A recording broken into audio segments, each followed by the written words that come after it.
2 of the evening, Excelerate versus DarkZero. We'll start off with our bans. DarkZero on the attacking side. And what will they ban? Is it going to be a Nomad? It's a... Ooh, Buck on board. Hello.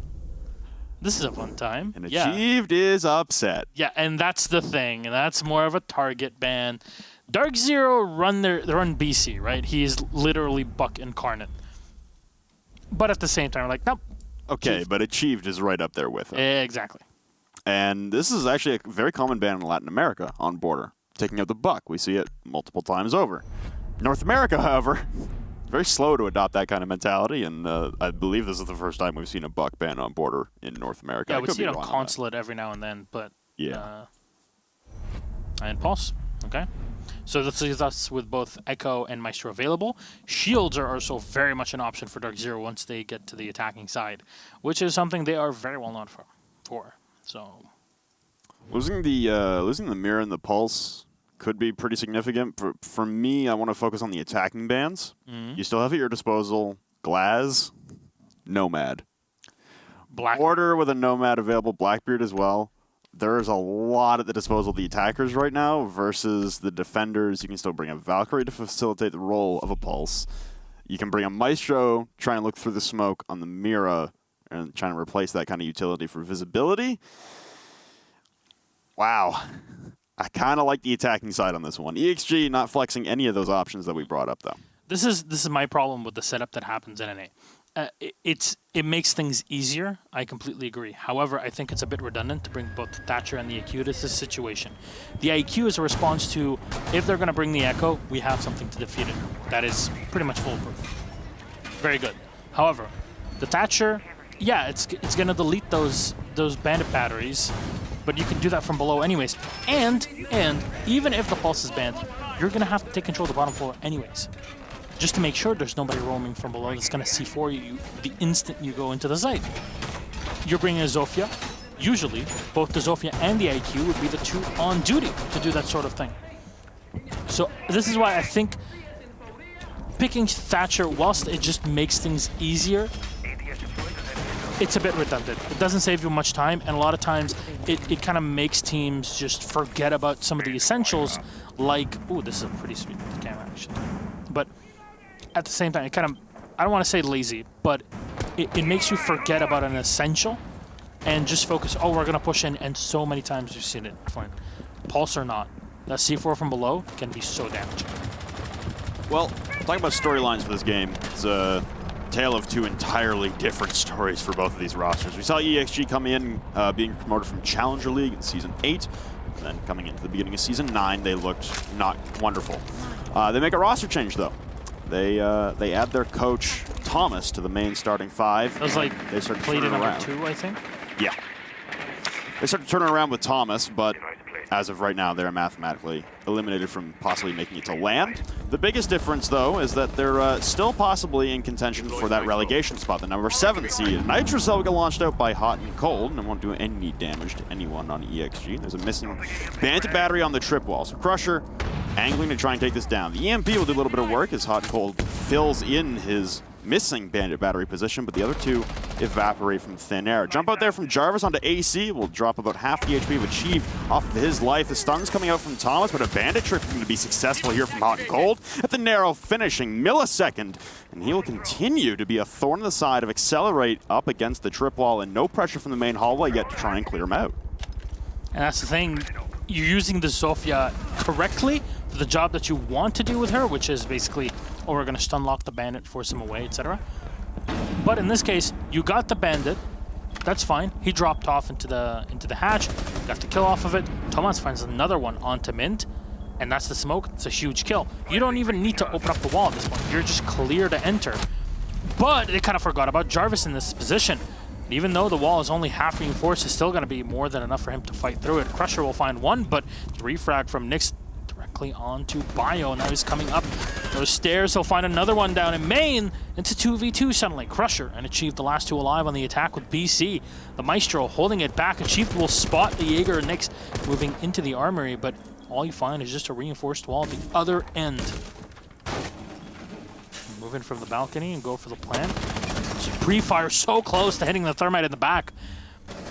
Just trying to time this here. They should have point of view directly on it. Just spraying into the back. The grenade will do a tiny bit of damage. It'll come off the diffuser, and Nyx and BC will find a kill each. EXG completely crushed. Round number 1 will go the way of DZ. That was terrifying there for DarkZero as they were in a 2v4, Nyx and BC were, but Nyx instrumental, 3 kills on the round. And honestly, that was a situation that looked dire at the middle portion of the round for DarkZero. But they're able to battle back. The resiliency, unprecedented. And this is a season that really looks promising for DarkZero together as a squad. Top of NA currently right now. They're now tied in points with Reciprocity, and I'm not aware of who has a tiebreak between those two teams. We obviously did all the math behind the scenes to figure out who the tiebreak between Rogue and Reciprocity, and then Rogue and DarkZero. So the tiebreak between Reciprocity and DarkZero, I'm actually checking that out as we speak. It's 11-13. So DarkZero has the tiebreak at 2 extra rounds compared to Reciprocity. The first game they played was a 7-5 for DarkZero. The second one was a 6-6 tie. So there you go. That's the information. If you want to look at EG Reciprocity, they've only played one of their games, and that was a 7-5 for Reciprocity, which means they hold the tiebreak. I think it might be more, I don't know, more correct to think about Reciprocity and EG in this situation if DarkZero actually continue the way they are in this matchup. We'll see by the end of it. We'll crunch those numbers as we go. Yeah, if DarkZero come away with this win, they will have 23 points, but EG possibly going to come away with a win against Rise later tonight. It's most predicted that that is the outcome, but you never know with the way the Rise is playing. Yeah. It'd be at 22 with a game in hand. So And technically, there's an advantage to EG, but in just pure points, it's DarkZero still leading the way. And the beauty of it is that literally any one of those 3 can make it. Rogue, not anymore, but Space Station are hot on people's heels, and they can still continue to rack up. Obviously, they're not playing today. They're going to play the last 3 days. There's a lot of variables here to look at, and I think play-day number 12 and 13 are really going to decide things, and possibly even the very last one. But with DarkZero, back to the game here. With DarkZero having won the very first round on Armory, they're going to go down to Workshop Ventilation. Nothing really out of the ordinary. Tomas is going to take control of Ventilation, and the ingress from EXG is just going to be, okay, let's take control of the top floor, and then we're going to break open as much of the floorboard as possible, then we'll go down. And on the flank, Schlongi will find Nyx, or the player that did so much work in the previous round, and up. Great play from DarkZero, well coordinated from Heart and Cold and Mint. That'll be, or Jarvis in this situation. That'll be quite a bit of damage done to slow down Excelerate early on. Questionable death on the side of DarkZero, losing Nyx, your Maestro, so early on. The first pick inside the first minute. Hot and Cold still holding down Armory as he's overhealed himself in anticipation of deaths and stuff and things. So we lose our feed. We don't know what's going on. I imagine the round is still being played out as we're going through everything. So we don't know. We don't know if that's going to be a rehost and a round canceled, or if the round's going to be played out. We'll have to wait for a decision from the admins. But that round, as it stood, was a 4v4 about midway point through the round on round number 2 on Border. Yeah, it's magic. You know it. Never believe it's not so. I can't believe it's not magic. Should be something on a can you can purchase at Rainbow Six event. Literally making money. We're bankrolling this whole operation. Let's be honest. With that said, though, that very first round was pretty impressive from DarkZero. There was no way that they should have control of that game. No. The early on, EXG misused their utility, but they found the 2 kills that they needed. They killed the bandit. That was a great ingress for them. They were able to walk into the office, take control of that. They lose the sledge on the entry as the MPX of the Valkyrie just kind of peeks around, gets the kill. No problem. Soft half wall to enter into the office or into archives. Like, okay, let's go in and plant. Too slow. You already lost 2 players on the flank from the Jaeger, 2v2, and then you have a Maestro. Yeah, that's a huge advantage for the defense. Yeah, and it was a 2v4 for Nyx and BC to work out of, and honestly, it comes down to plant positioning there. Trying to go into the back end side of archives. Typical spot would be in behind the bomb. You know, there was already that pre-made rotate on the archives wall as well by the defense of DarkZero. Seemed like there were maybe some easier options to take if you're Excelerate on that round. We have jumped back in, and it does appear We're waiting. We're waiting on decisions. It is appear we might get back underway with the game. Yeah. We're just going to wait and see what's going on with decisions and stuff back behind the scenes. As far as we know, okay, looks like we're going back in. So yeah, we didn't even know. It's a 2-0 lead now currently for DarkZero. Apparently they came away victorious with that ventilation and workshop defense. So now we have to be pushed off to a tertiary bomb site, and that would either be customs and supply room or be bathroom and tellers, and DarkZero elect custom supply. Yeah, for once we won't really be able to talk about the round and really dig into the details of it because it was a 4v4 and then something happened and DarkZero won. With that said, props to them. I'm not sure if the scoreboard would retain the information. Yeah. And we took a look at that for a second, Marcio.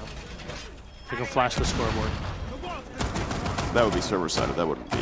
No. That wouldn't be client-sided. Yeah, that would hold on. There. So Jarvis and Nyx. Well, Jarvis mostly did work for that round. There you go. Thank you very much. Yeah, because he only had 1 kill in the first round, so he only had 3 there. Good job, Jarvis. So there you go. DarkZero off the back of Jarvis's work will take round number 2. And now, how are they going to hold on? Actually, they they reinforced the hatch in CCTV, so they're going to hold on to this for as long as possible. The big thing about this is that you need to have some sort of control of the armory, and that's exactly what they have in this situation. You can fight in between the two. Now, how long is BC going to stay alive in this position? That's the real kicker. You also have a hatch to rotate down into the small office. And Crusher's going to waste no time here with the ectothermic charge. And what a lot of times will happen is the Buck in this situation will go up and open the top part of it and chuck a grenade to destroy any batteries or whatever they see on the other side and support players. Maybe get a pick off of it, but the operator doesn't even exist. And I know, it's weird to say this, but Buck isn't being played on border because he's banned. Just a note that I've noticed so far through 1.5 rounds of viewing and 2 rounds of play is that EXG are not swapping up operators whatsoever. They're just bringing the same 5 over and over again for, regardless of situation or bomb site they're attacking. This is now 3 consecutive rounds with these same 5 ops. Like you said, the redundancy between the Thatcher and the IQ. It looks like EXG are trying to play just much more simplistic, not trying to overcomplicate things. It's honestly steering away from some of their Challenger League play back from Season 8, and I wonder if that has anything to do with Pojo. And I wonder if DarkZero is possibly thinking, hey, we had Pojo for 3 years on our team. We probably know what his mindset is heading in with EXG and coaching them. We probably have a way to read it. But the other side of the coin, Pojo Man was playing on DarkZero just a bit ago. Might know a thing or two about how the team really operates, and should bring some sort of help for EXG to try and move through this matchup in particular. A big thing is that'll be a big problem for DarkZero, but so far they're really not having much of a problem. As I say that, Nyx will go down. Thomas will open fire onto the Alibi Prisma in the back, but the Thermite has already done the work on the bottom floor. Should be able to enter in, and yeah, Crusher from behind. There's literally nobody watching the flank. Everybody's diving down the hatches. Bio will find one more. A peek out from Jarvis. He'll get 1 kill, but 4v2 in solo and HP. BC on the Maestro, even him might not be able to do this as the last 2 players are still upstairs in CCTV. And the plant has to go down. The Bailiff has already been used to open up an extra hole, but Schlongy will take down Jarvis, last man alive. It's BC, and nobody's presenting a single angle. No one's gonna peek this position, and BC knows it. Is he gonna drop? Yes, he will, and how many angles will he have to go through? There's one watching the side. He'll find the headshot onto Bio. Thatcher eliminated. 3 more to go. There's one right behind the scanner. He'll find the headshot of achieved. On the opposite side, though, it's Crusher to peek around the beepers and find BC. A valiant effort, but just not great enough in this situation. You're diving down the hatch. There's not really many angles for you to play for. And Accelerate will take 1 round and put it on the board. Not bad. Yeah, EXG able to bring back a response. And now this will afford DarkZero the opportunity to rotate back to Armory Lockers and Archives, primary bomb site of almost every single team on the planet on border. My thing with EXG here is so 4th consecutive round now. We are not swapping operators. And we talked about in the pregame. Oh, finally. There we go. Bio's going to 6-pick, okay, for 2 and Ash. So we are staying very simple here. We are playing back to basics here for EXG. We talked about in the pregame little lead-in that there were a lot of operators on the attacking side that weren't banned out that could do a lot of damage on a map like Border and really swing the tide back in your favor.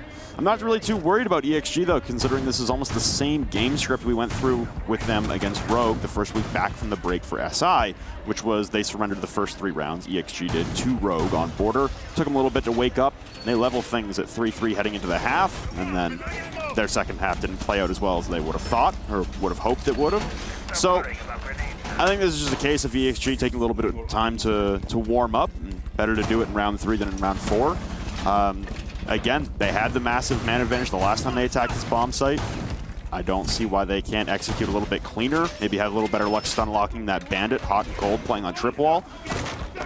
Smooth some things out here, and I think EXG takes this round and we go back into a level score, 2-2, heading into round 5. Up and running. See if Jarvis can actually use those Valkyrie cameras for an effective kill. He's done some damage before on these peaks, but not enough to get a full kill off of it. Obviously, those first engages are just, they're very, how do you say, they're very ballsy, and there you go, hot and cold. Oh man, what an angle! Oh, what is that?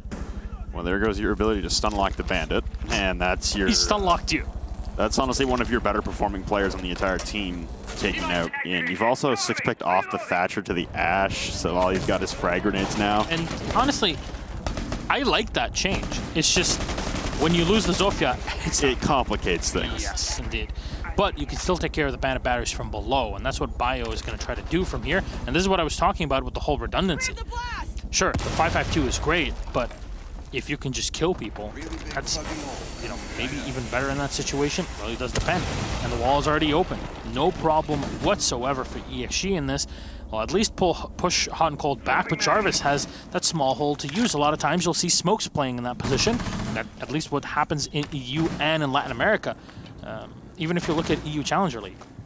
Well, I don't think Crusher clocked that Houghton made it all the way into Fountain. He's going to bandit the wall, and again, I don't take a keen eye to spot that out. They're trying to disable the Evil Eye, but a Nitro Cell goes soaring out and will claim the life of Bio. Just miscommunications on the side of EXG allow Hot and Cold the perfect entryway he needs to claim another victim. That's 2 in a row for him, now 3! Trying to go for 4 and behind the radio desk. Takes a little bit of damage, but will back off. Prepping a frag grenade and launching it in. 75 health still remaining on Hot and Cold. He darts out, 25 remaining, lighting up everyone. Finally, it's EXG's achieve to fall, but Jarvis and Nyx top in for 2. Good response there.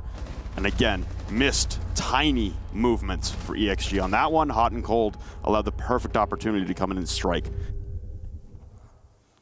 Unfortunate that EXG just kind of tried to push him out of that position.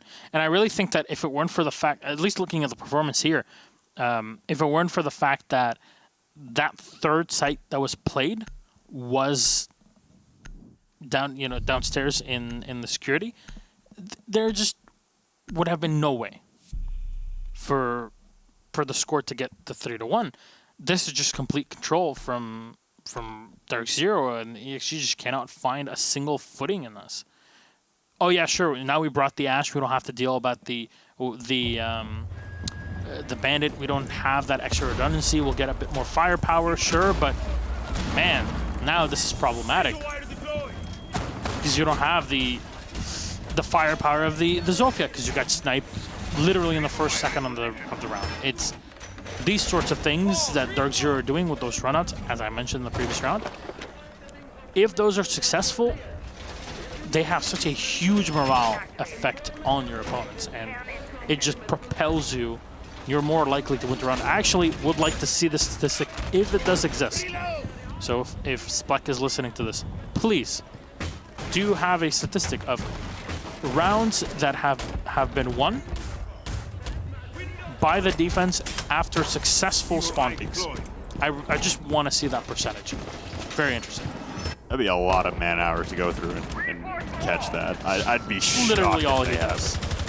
So again, Thomas is going to take chances, heading out onto that valley spawn and refiring off with the window, but it's a little safer angle this time. You hear the shots rattling out as Hot and Cold is swapped over to a Doc this time. So opting to bring an ACOG in this engagement, and he'll find another one. 6 feet under will achieve go, and there goes your sledge and your frag grenades that were crucial in pushing Hot and Cold out of his position in Fountain last time around. So again, Hot and Cold appears to be given free reign top floor, and DarkZero start off hot within the first 30 seconds. Best thing about Nyx's position here is that he does not have to worry about anybody coming in from the side of the hallway. There's 2 reinforcements that have been deployed into it. He's still gonna peek around, more damage, or at least fire being set in from the side, and Nyx, he'll find one instantly down and taken away by Schlongy. Quick ingress here from the IQ. Will it be enough? Crusher watching the hallway just for rotations. That's really the big bonus of running the double reinforcements into the hallway from the cafeteria, and I absolutely love that sort of style of defense. Bio kind of startled there in the goo mines, but Crusher will find one on Jarvis. No more on these pesky mines to worry about, but as he takes it away, Hot and Cold is just going to find a free kill on Bio and now rotate into CCTV, awaiting potentially one of his opponents to move in close to him. We'll find the third man in the back, and that's the diffuser. Great play here from Hot and Cold. Schlongy on the AQ, taking a bit of damage to pick up the diffuser, but has to take the mine out of the feet. It's gotta hurt.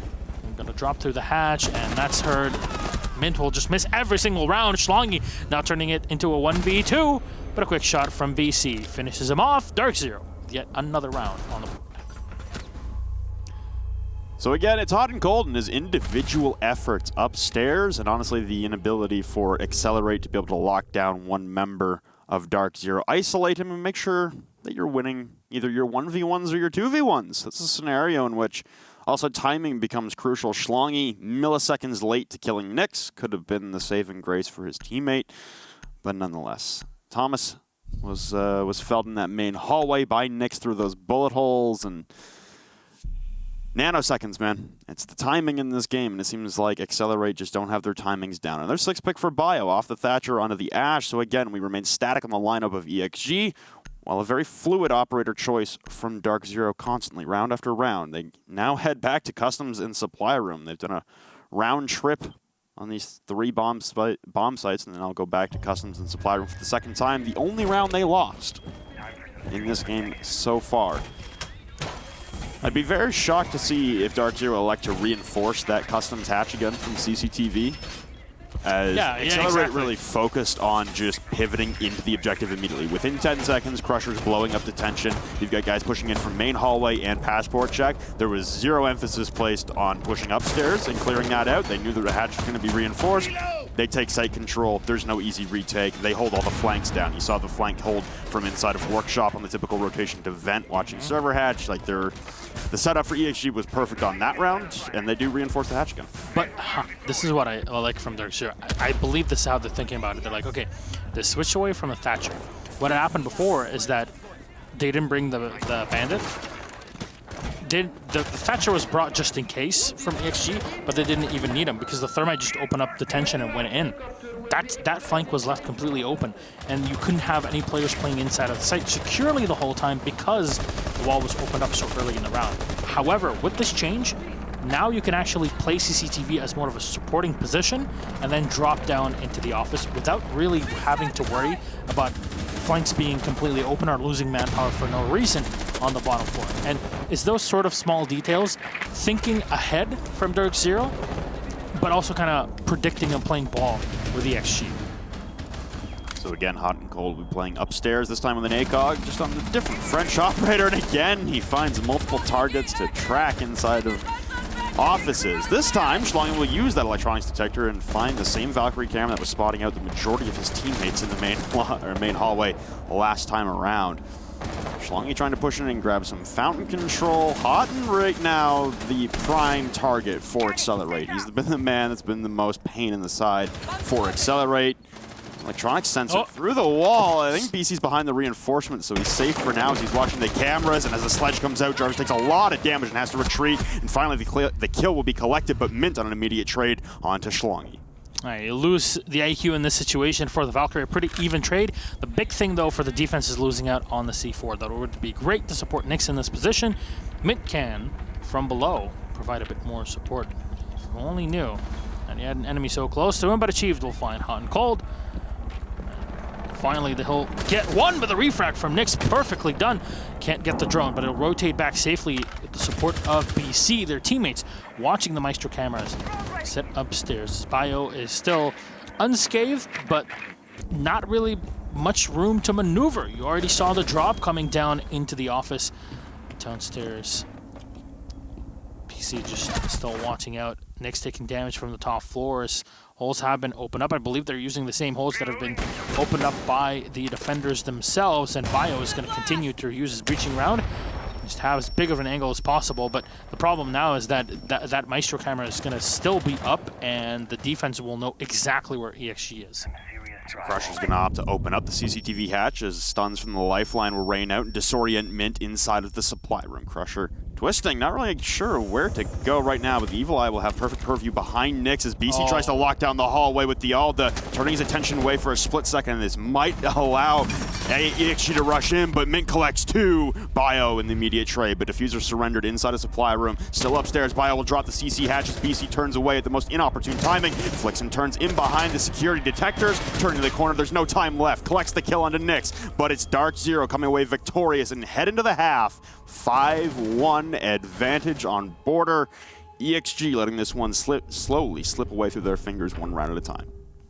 That's the problem now. 5-1 at the half. DarkZero in complete control.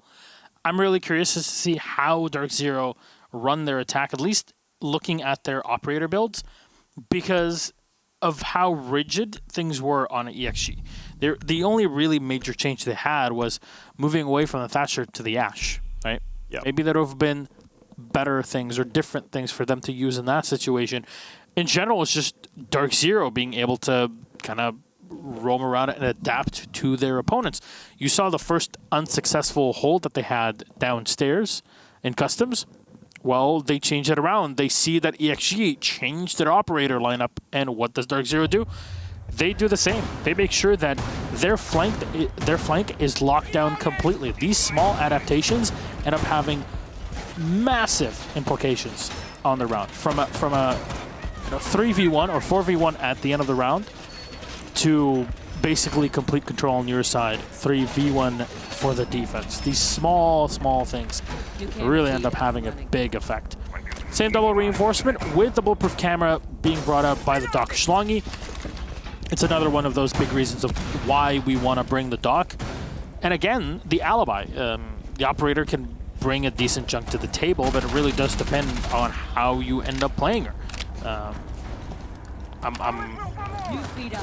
I'm kind of intrigued because there's quite a few things that you can do with her. Achieved with a I'm not sure about the peak, but there you go. At least we'll verify his cameras and make sure they're up and ready to spot DarkZero moving into the map. Looks like Mint has spotted out that Valkyrie camera nice and early over by the default camera pole.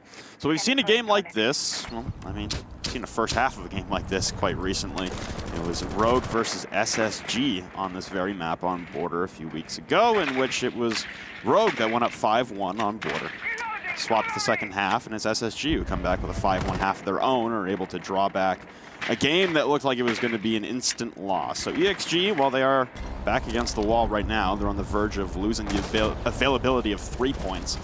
And EXG DarkZero 1 round away from clinching at least 1 point in the contest. And very different operator selections, not even electing to bring the Thermite, only electing to bring the Hibana, but this soft wall on Armory Wall will be nice and easy to open up there for Nyx with the remote detonation. He's able to land a shot onto the shoulder of Bio, and Schlongi overheals himself, I imagine anticipating some sort of engagement. Yeah, he's peeking all the way from behind the printer inside of offices. Another stretch out here from Bio. He's going to go prone behind the half wall. He's waiting for a harder angle to be held from Nyx.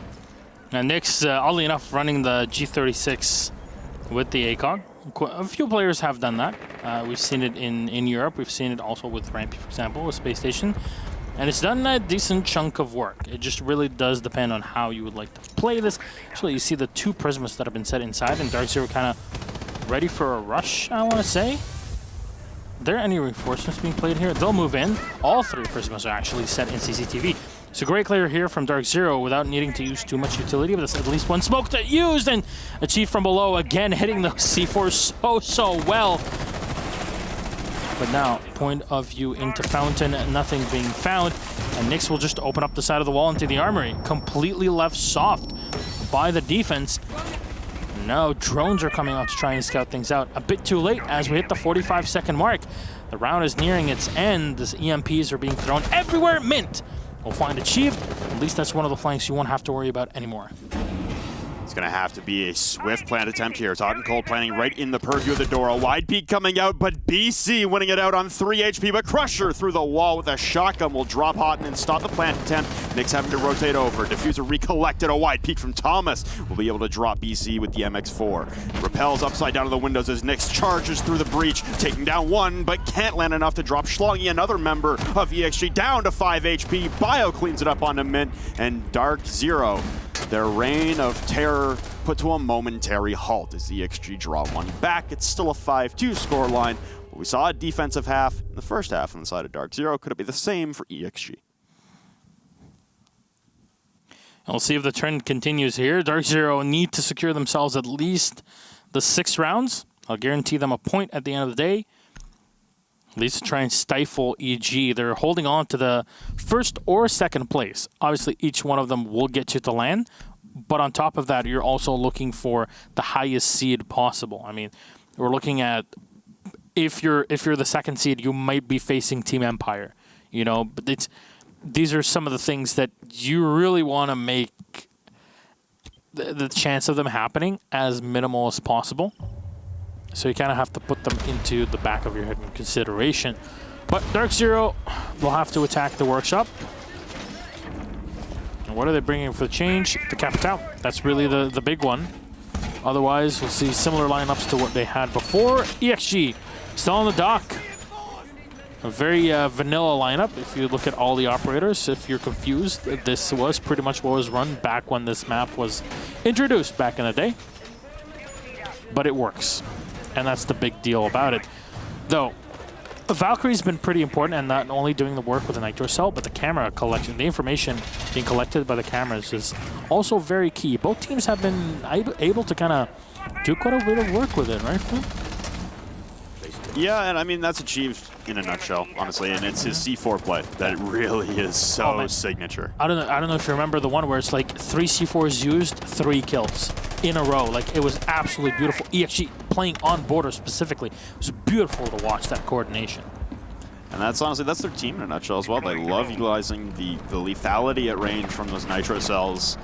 It's a topic that Ranger actually touched on in the interview, actually, after the game that we just talked about there, which was the Rogue and EXG game on border, in which Tristan said that it might be a little predictable at times, to know, and it's not as reliable as well. You can't always bank on it garnering you 2 kills, but hey man, EXG still find a way to make it work. It seems like they've tailed off a little bit of how much they depend on those Nitro Cells since Pojo's come over, so I think an alteration of strategies and, again, streamlining things. It seems like EXG are really just trying to go back to basics for a while until they figure everything out with Pojo.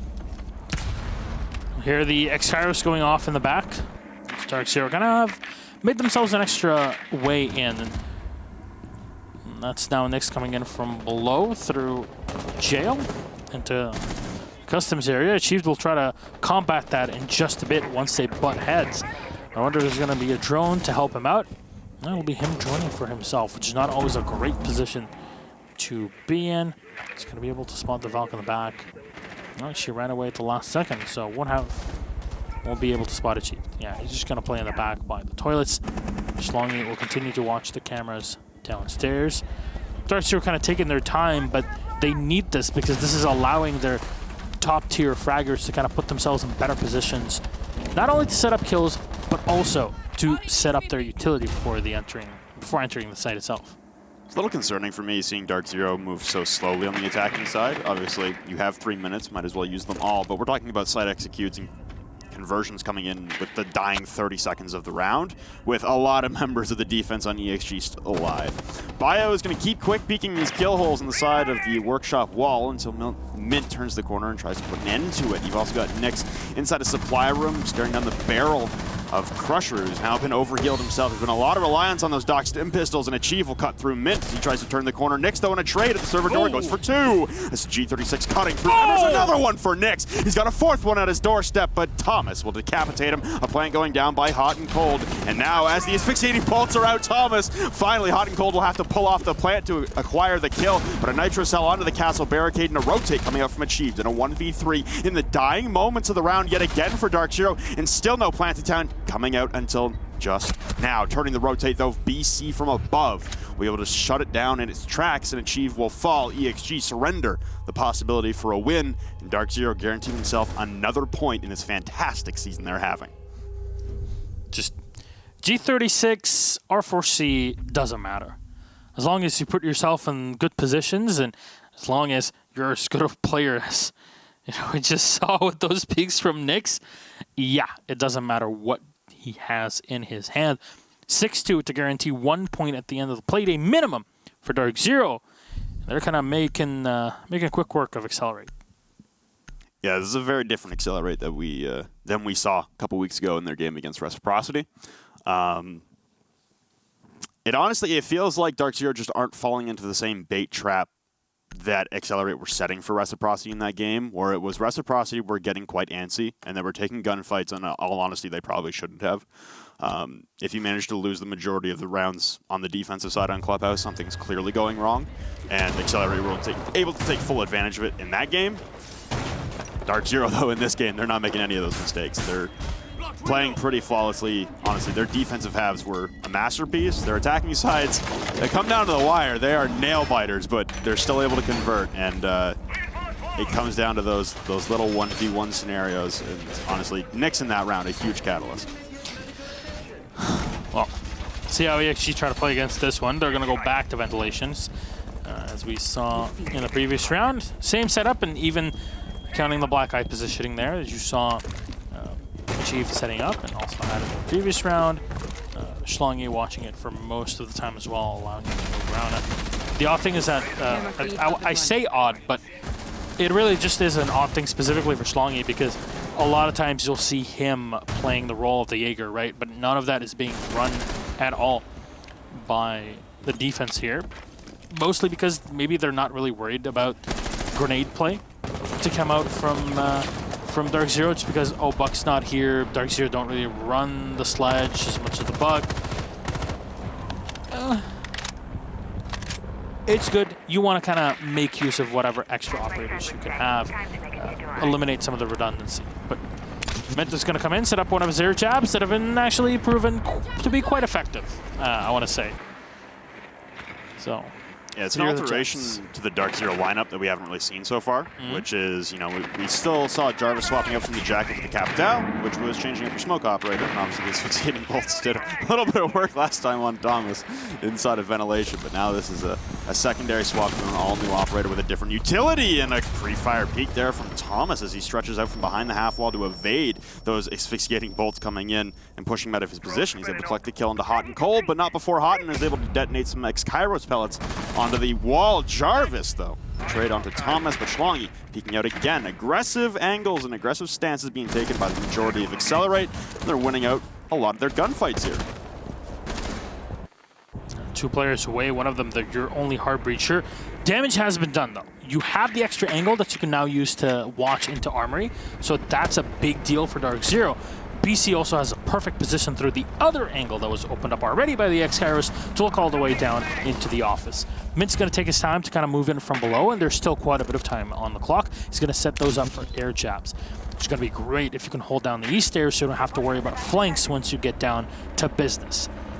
Jarvis is going to move in. Soft wall on the side.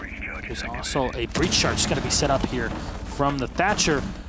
So kill from Schlongi, though, very, very quick, and Jarvis will miss the hit on the Bandit as he peeks away. C4 thrown right into Jarvis will connect. And Mint now all on his own downstairs. Here's the Valkyrie above, and you see her face! Okay. Well, it's not going to last very long as Achieve will finally lock it down from the balcony, but hey, you never know. It might have been an aspect ratio issue on his client side. Might have been I don't know. Positioning of heads should be pretty universal, but maybe there's an aspect ratio issue there. Interesting thing. You touched on the Nomad drop. Yeah. In the second half, which is the only time that you had Nomad available. Yep. In any one of those DarkZero games, it's only been banned once. Okay. So DarkZero kind of been warming up to it. Well, I think when you see DarkZero and you have the option to ban an attacker, your first thought is, oh my god, don't let me play them with a shield. Yes, I completely agree. Kind of understandable how Nomad slipped through the cracks there. No shield being banned out in this game either. Accelerate banned the Ying. Hey, we just talked about shields in DarkZero. Hey, speaking of the devil. That's usually what happens. Like, okay, we're frustrated. We don't know what to do. Let's bring out our shield. And that's fair enough. With the shield play, you need to kind of clear out the top floor, or, well, clear out the bottom floor for your top floor attack, which is exactly what's going to happen here because you're the armory. If you don't kill the Valkyrie downstairs or the bandit, whoever is roaming or has C4s, you're going to have a bad time. Well, I think that this Montaigne coming out from Mint is a direct response to the last round that EXG just had, in which they stood and fought and took every single gunfight imaginable, and they won like 90% of them, which was pretty impressive, honestly. They got very aggressive and took peaks that caught DarkZero quite off guard. I think this Monty is honestly meant to be a bullet sponge and say, yeah, okay, you can play the aggressive game, but you're not getting a pick on us. And now you got to peel back and play more reserved and play more strategic, and that's what we'll get you. Because it's DarkZero coming out with the late round, honestly. And a lot of these rounds, whether it's been on their defensive side or on the attacking side, last minute is where their strategic mindset comes into play, and they can roll on you.